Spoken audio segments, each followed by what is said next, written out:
बोलो शिवला बोल ले तू.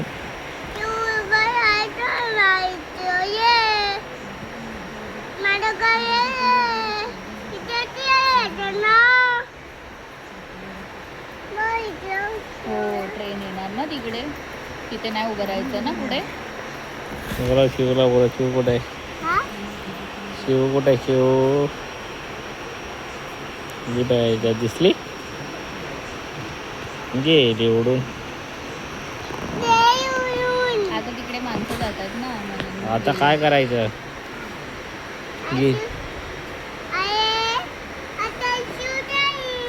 गेली आता. आता शिव गेली. मग बोलव ना शिवला. हा